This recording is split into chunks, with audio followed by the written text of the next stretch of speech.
नमस्कार दोस्तों, अगर आपके पास एक रेलवे का वेटिंग ट्रेन टिकट है और आपका ये जो वेटिंग है वो यहाँ पे जीएनडब्ल्यूएल शो हो रहा है, तो दोस्तों ये जो जीएनडब्ल्यूएल वेटिंग होती है ये होती क्या है? अगर ये जीएनडब्ल्यूएल वेटिंग अगर हो जाती है तो इस केस में आपका जो ट्रेन टिकट है वो कंफर्म होगा या नहीं होगा, इन सब चीज़ों के बारे में हम इस वीडियो में बात करेंगे।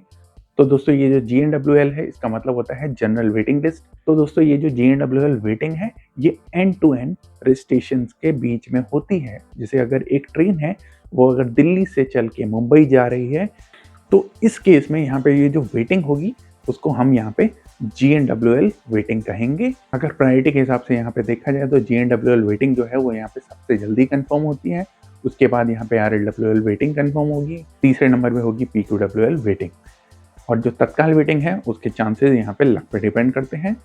तो दोस्तों पहले मैंने यहाँ पे बताया है कि जीएनडब्ल्यूएल वेटिंग की जो प्रायोरिटी है वो सबसे ऊपर होती है। वो इसलिए होती है क्योंकि यहाँ पे ये सबसे ज़्यादा रेवेन्यू वाला जो पार्ट होता है वो होता है। यानी कि अगर दिल्ली से मुंबई के बीच में यहाँ पे अगर वेटिंग है तो सबसे ज़्यादा सीटें यहीं पे होंगी, और अगर बीच के स्टेशनों में यहाँ पे वेटिंग होगी तो उनको यहाँ पर काफ़ी कम सीटें दी जाती हैं क्योंकि वो सबसे ज़्यादा रेवेन्यू जनरेट नहीं करते। दोस्तों मैं अब एक इम्पॉर्टेंट चीज़ यहाँ पे बताना चाहूँगा, अगर आपका यहाँ पे जीएनडब्ल्यूएल वेटिंग हो रखा है तो मोर देन 90% चांसेस होते हैं कि ये जो जीएनडब्ल्यूएल वेटिंग है वो कन्वर्ट होके आरईसी में हो जाएगी। इस चीज़ का आपको यहाँ पे ध्यान देना होगा कि अगर आपको यहाँ पे जीएनडब्ल्यूएल शो हो रहा है तो वो जब कन्फर्म होगा तो वो सबसे पहले यहाँ पे आरईसी होगा, और फिर उसके बाद यहाँ पे आरईसी में यहाँ पे आपको आधी सीट मिलेगी, और आधी सीट मिलने के बाद आपको फिर जब आरईसी खत्म होगी तब जाके आपको एक कंफर्म फुल सीट यहाँ पे मिलेगी। अब हम यहाँ पे बात करते हैं कि जीएनडब्ल्यूएल वेटिंग का जो कंफर्मेशन चांसेस है वो यहाँ पे कितना होगा। तो सबसे पहले हम यहाँ पे लेके चलते हैं स्लीपर में।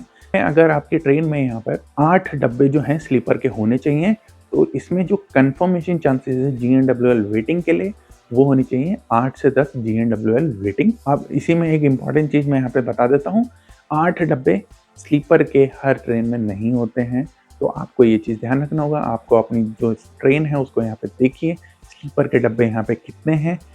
स्लीपर के डब्बे अगर यहाँ पे 4 हैं तो उसको यहाँ पे 50% इसका कर दीजिए, मतलब मान के चलिए 4 से 5 जीएनडब्ल्यूएल वेटिंग पे यहाँ पे क्लियर होगा। इसी तरह से हम यहाँ पे आप बात करते हैं थर्ड एसी की। थर्ड एसी में यहाँ पे आपकी जो ट्रेन है उसमें यहाँ पे 6 डब्बे होने चाहिए, तो यहाँ पे जो कंफर्मेशन चांसेस हैं वो होने चाहिए 6 to 7 जीएनडब्ल्यूएल वेटिंग। अब कुछ ट्रेनों में यहाँ पे थर्ड एसी की जगह पे थर्ड इकोनॉमी होता है, तो यहाँ पे वो वेरी करता है। यहाँ पे जो ट्रेन में डब्बे हैं वो थर्ड इकोनॉमी के 2 होते हैं, किसी में 1 होते हैं, तो उस हिसाब से अपने आप को ये चीज़ ध्यान देना होगा कि मैंने यहाँ पे 6 डब्बों के बारे में बताया है थर्ड एसी के लिए। थर्ड इकोनॉमी में अगर 1 डब्बा है तो आप उसको डिवाइडेड बाई 6 कर दीजिए, मान के चले 1 या 2 जीएनडब्ल्यूएल वेटिंग पे थर्ड इकोनॉमी आपका यहाँ पे कंफर्म होगा। फिर इसके बाद हम ये बात करेंगे सेकेंड एसी के जो कंफर्मेशन चांसेस हैं। आपकी ट्रेन में यहाँ पे 2 डब्बे होने चाहिए कम से कम, और यहाँ पे जो कंफर्मेशन चांसेस जीएनडब्ल्यूएल के होने चाहिए 4 जीएनडब्ल्यूएल से कम। 4 जीएनडब्ल्यूएल से कम है तो सेकेंड एसी में आपका यहाँ पे कंफर्म हो सकता है वेटिंग से।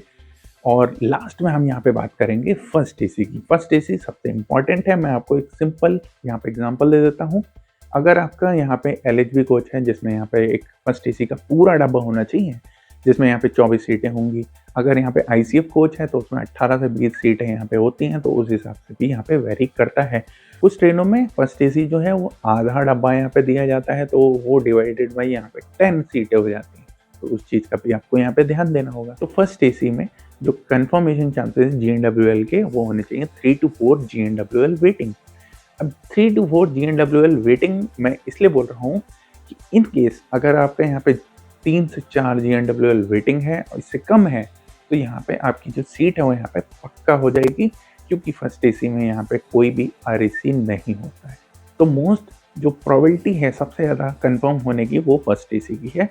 अब फर्स्ट एसी का किराया भी ज़्यादा होता है, तो उस हिसाब से आपको इस चीज़ को मैच करना होगा कि आपका जो जीएनडब्ल्यूएल वेटिंग है वो फर्स्ट एसी का कितना है। अब यहाँ पे जो कंफर्म टिकट होता है मैं पहले ही बताना चाहूँगा कि वो डिपेंड करता है कि नीचे जो आपकी सीटें हैं, जैसे मान लीजिए अगर आपके यहाँ पे 5 वेटिंग हो रखा है तो आपके नीचे वाले जितने भी हैं, यानी 1 2 3 4 वेटिंग वाले या फिर नीचे कंफर्म सीट वाले, वो जब टिकट अपना कैंसिल करेंगे तभी आपका यहाँ पे कंफर्म होगा। लेकिन जब चार्ट बनता है तो मैं आपको एग्जांपल से बता देता हूँ, तो कुछ सीटें यहाँ पे बची रहती हैं, तो वही सीटें आपको यहाँ पे कन्फर्म होके मिल जाएंगी। तो दोस्तों, ये जो आपका वेटिंग के बारे में जानकारी थी, आपको कैसी लगी? अगर आपके पास कोई क्वेश्चन है तो नीचे कमेंट जरूर करें, इस वीडियो को लाइक जरूर करें और शेयर करें और चैनल को सब्सक्राइब करें। Thank you.